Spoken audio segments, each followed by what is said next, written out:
Bismillahirrahmanirrahim. Assalamualaikum warahmatullahi wabarakatuh. Sebelumnya saya ucapkan terima kasih kepada Bapak Dr. Joko Suharyanto SEMM CPOD selaku dosen untuk mata kuliah MSDM 2, yang mana pada semester ini telah banyak berbagi ilmu kepada kami. Untuk presentasi kali ini, saya Sumarsono, nomor induk mahasiswa 230201010088, akan menyampaikan tema kepemimpinan dalam perusahaan Ban Brixton. Sebagai pendahuluan, Brixton adalah anak perusahaan dari Brixton Corporation yang berbasis di Jepang.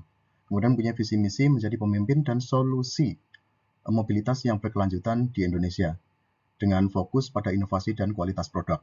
Untuk misinya yaitu melayani masyarakat dengan mutu tertinggi, terus kemudian yang kedua keberlanjutan, dan ketiga adalah kepuasan pelanggan.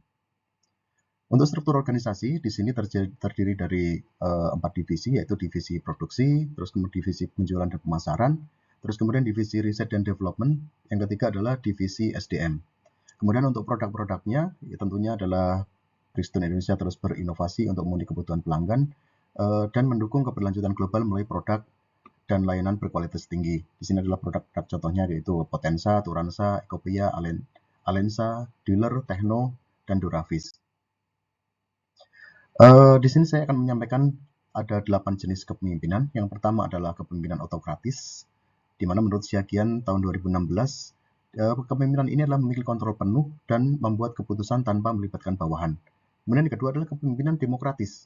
Menurut Sutresno tahun 2020, yaitu di sini seorang pemimpin melibatkan diskusi dan kerjasama dengan bawahan dan dalam pengambilan keputusan.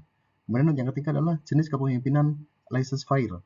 Menurut Rifai tahun 2014, pemimpin memberikan kebebasan penuh kepada bawahan untuk membuat keputusan dan menjalankan tugas mereka sendiri. Yang keempat adalah kepemimpinan transformasional. Di sini adalah menginspirasi, memotivasi bawahan untuk mencapai potensi mereka. Kemudian yang kelima adalah kepemimpinan transaksional. Di sini menurut Bunz tahun 1978, yaitu berfokus pada pertukaran antara pemimpin dan bawahan. Yang keenam adalah kepemimpinan karismatik. Menurut Weber tahun 1947, bahwa pemimpin memiliki daya tarik pribadi yang kuat dan mampu mempengaruhi bawahan melalui kepribadian dan visi mereka. Yang keempat adalah kepemimpinan servant, yaitu pemimpin berfokus pada melayani bawahan dan membantu mereka untuk berkembang. Kemudian yang kedelapan adalah yang terakhir, kepemimpinan situasional, yaitu di sini disampaikan bahwa tidak ada suatu gaya kepemimpinan yang cocok dalam semua situasi. Jadi tergantung dengan situasi dan kondisinya. Penentuan gaya kepemimpinan. Untuk PT Brixton Tire Indonesia menerapkan kepemimpinan transformasional. Jadi dalam pelatihan kepemimpinan mereka, para manajer didorong untuk meningkatkan keterampilan kepemimpinan yang efektif, memimpin melalui visi misi perusahaan, serta menginspirasi dan memotivasi karyawan untuk mencapai potensi penuh mereka. Nah, kepemimpinan transformasional ini di Brixton, yang pertama adalah pengaruh yang diidealkan atau idealist influence. Jadi pemimpin Brixton berperan sebagai panutan yang dihormati dan dipercaya. Yang kedua adalah motivasi inspiratif, yaitu pemimpin memberikan visi dan tujuan yang menarik dan serta menantang. Kemudian yang ketiga adalah stimulasi intelektual. Jadi pemimpin mendorong karyawan untuk berpikir kreatif dan inovatif. Di sini kita mengenal Kaizen. Di sini merupakan ajang untuk bagaimana membangkitkan pikiran kreatif dan inovasi kita kepada seluruh jajaran karyawan. Yang keempat adalah pertimbangan individual, yaitu pemimpin memperhatikan kebutuhan individu karyawan untuk pengembangan dan pertumbuhan. Dan kemudian dampak dari kepemimpinan transformasional ini. Yang pertama adalah peningkatan kinerja. Yang kedua adalah inovasi. Yang ketiga adalah keterlibatan karyawan. Keempat adalah pengembangan kompetensi.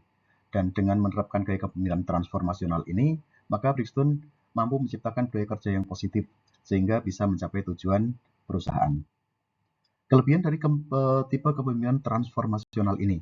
Yang pertama adalah meningkatkan motivasi dan melibatkan karyawan. Yang kedua adalah mendorong inovasi.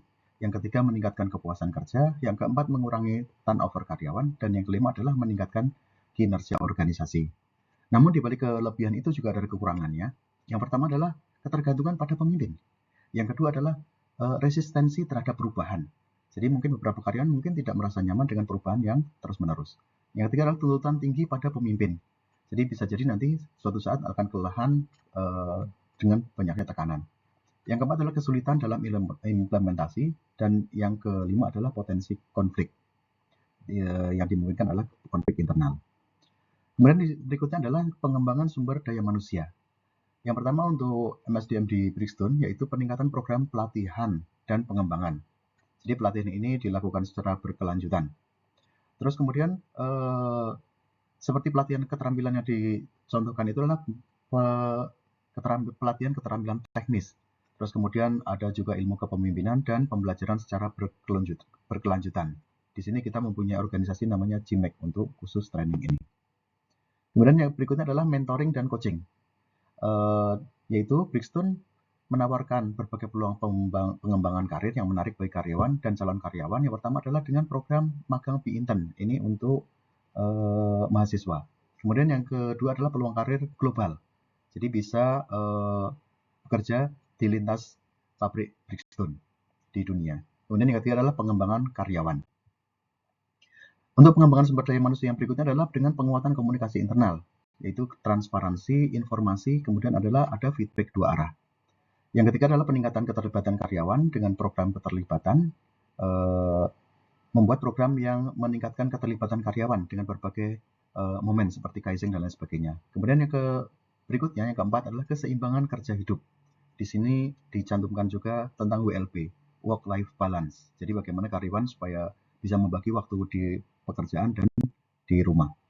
Yang keempat adalah pengelolaan kinerja yang efektif, yaitu dengan evaluasi kerja dan penghargaan maupun pengakuan. Yang kelima yaitu dengan pengembangan budaya kerja yang positif. Di sini dikenal budaya inklusif, yang tentunya juga menghargai keberagaman, sehingga karyawan merasa dihargai dan diterima keberadaannya. Kemudian yang kelima adalah tentang nilai perusahaan, sesuai dengan visi misi dan moto Brixton. Kemudian yang enam adalah optimalisasi teknologi. Jadi sistem HR yang terintegrasi maupun dengan pemanfaatan teknologi tentunya dengan automatisasi proses, di mana ini sudah terintegrasi pada semua lini produksi. Kesimpulannya, yang pertama adalah bahwa peningkatan kinerja SDM berfokus pada memotivasi, memberdayakan, dan mendorong pertumbuhan pribadi karyawan. Yang kedua adalah adaptasi terhadap perubahan. Yang ketiga, di sini adalah tentunya untuk memikirkan efisiensi operasional sehingga bisa kompetitif dengan kompetitor yang lain. Yang keempat adalah bagaimana memperkuat budaya organisasi, dan yang kelima adalah navigasi tantangan global untuk menyelaraskan praktik organisasi dengan kebutuhan ekonomi global. Terima kasih.